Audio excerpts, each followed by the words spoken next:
ये उम्मत मुस्लिमा का तज़किरा फरमाया गया।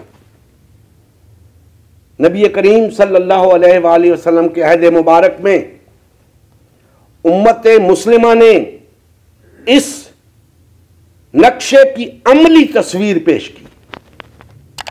यह नक्शा तौरात में बयान हुआ, इंजील में बयान हुआ, लेकिन इसकी अमली तफसीर नबी करीम सल्लल्लाहु अलैहि वसल्लम के अहद मुबारक में सहाबा कराम ने पेश की।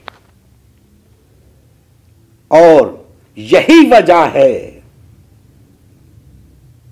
कि आप और आपकी जमात की इस जिद्दोजहद की वजह से अल्लाह का दीन गालिब आया।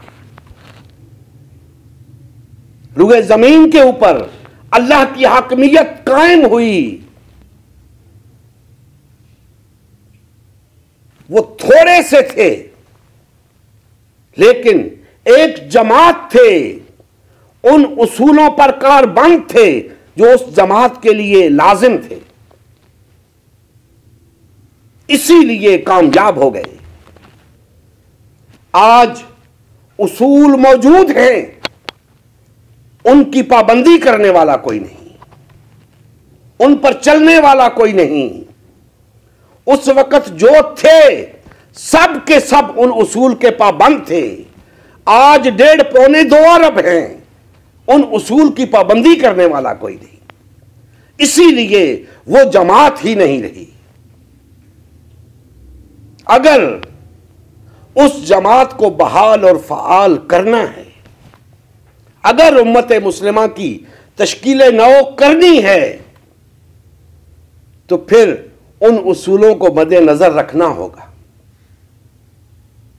और उन उसूलों को मद्देनजर रखते हुए सबसे पहला काम मुहम्मदुर रसूलुल्लाह वल्लज़ीना माअहू, एक अमीर और एक जमात के असूल को अपनाना होगा। एक अमीर और एक जमात के असूल को अपनाना होगा, मुत्तहिद होना होगा, वहदत इख्तियार करनी होगी, तब ये आयत मुबारका के मिस्दाक बन सकेंगे हम।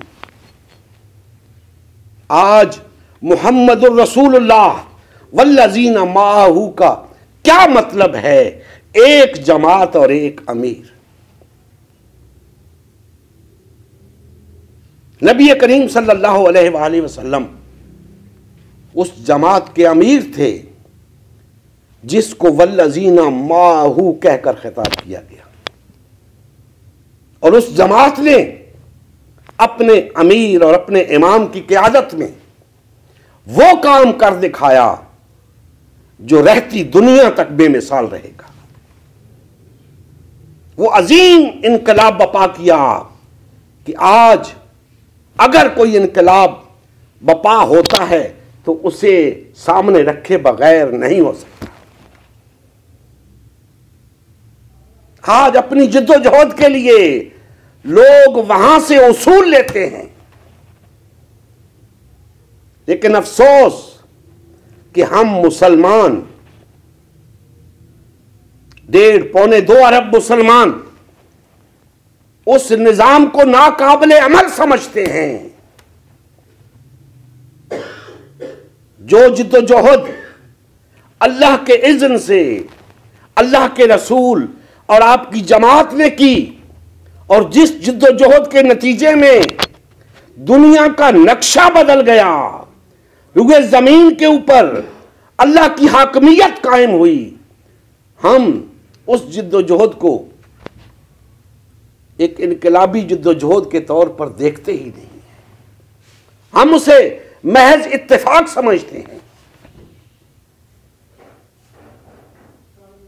दोस्तान मोहतरम, जब तक हम उन उसूलों को मद्देनजर नहीं रखेंगे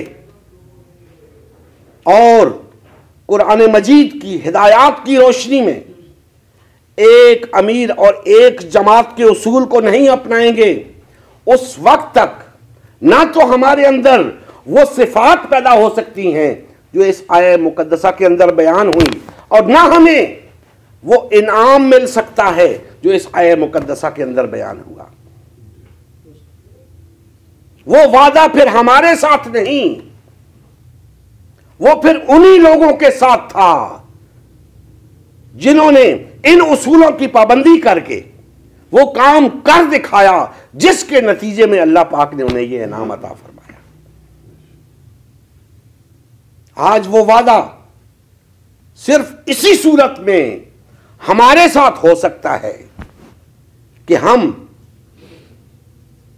अल्लाह के रसूल सल्लल्लाहु अलैहि वसल्लम की सुन्नत मुबारका के मुताबिक एक जमात और एक अमीर के उसूल को अपना लें, हम अपनी वफादारियां मुज्तमे कर लें।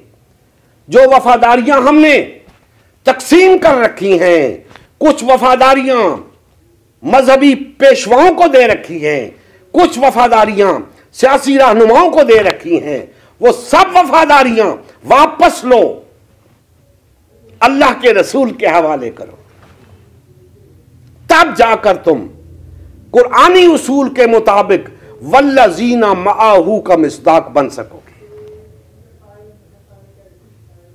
दोस्तान मोहतरम, उम्मत मुस्लिमा की तश्कील नौ इसी सिलसिले की कड़ी है। हम यही चाह रहे हैं कि तमाम कलमा गो एक जमात बन जाए, अल्लाह के रसूल सल्लल्लाहु अलैहि वसल्लम की तश्कील करदा जमात उम्मत मुस्लिमा फिर से बहाल, फाल और मुनज़्ज़म हो जाए। तमाम मुसलमान एक जमात बनकर एक अमीर की क़यादत और इमामत के अंदर आ जाएं। और जब यह काम हो जाएगा तो हम इस आयत के मिस्दाक करार पाएंगे। जिस तरह एक जमात होने की वजह से अल्लाह ने अपने नबी और आपकी जमात को कामयाब कराया था, गलबा अता किया था, उसी तरह अल्लाह हमें भी गलबा अता करेगा।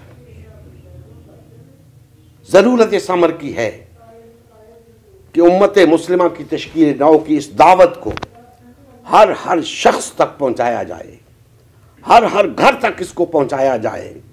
सब लोगों को इस बात से आगाह किया जाए कि भाइयों, हमारी फलाह का राज फकत इस बात के अंदर मुज़मिर है कि हम एक जमात बन जाएं, हम वहदत इख्तियार कर लें, इकट्ठे हो जाएं, एक अमीर और इमाम की क़यादत में आ जाएं। जब तक हमारी कुव्वत तकसीम रहेगी, जब तक हमारी वफादारियां तकसीम रहेंगी, हम इसी तरह जुल्म और सितम की चक्की में पिसते रहेंगे। हम इसी तरह बातिल और तागूती ताकतों के गुलाम रहेंगे, महकूम रहेंगे। अगर हम एक बावकार कौम के तौर पे इस दुनिया के अंदर रहना चाहते हैं तो हमें वहदत इख्तियार करनी होगी, हमें इकट्ठा होना होगा, हमें एक जमात बनना होगा। इसके सिवा कोई चारा नहीं। नबी करीम सल्लल्लाहु अलैहि वसल्लम की जिंदगी का मकसद गलबे दीन इस्लाम था। इस मकसद के हुसूल के लिए उम्मत मुस्लिमा की तश्कील हुई। उम्मत मुस्लिमा ने नबी करीम सल्लल्लाहु अलैहि वसल्लम की सयादत व क़यादत में इस्लाम को गालिब व नाफिज किया। जब तक उम्मत मुस्लिमा में वहदत रही, इस्लाम का गलबा बरकरार रहा।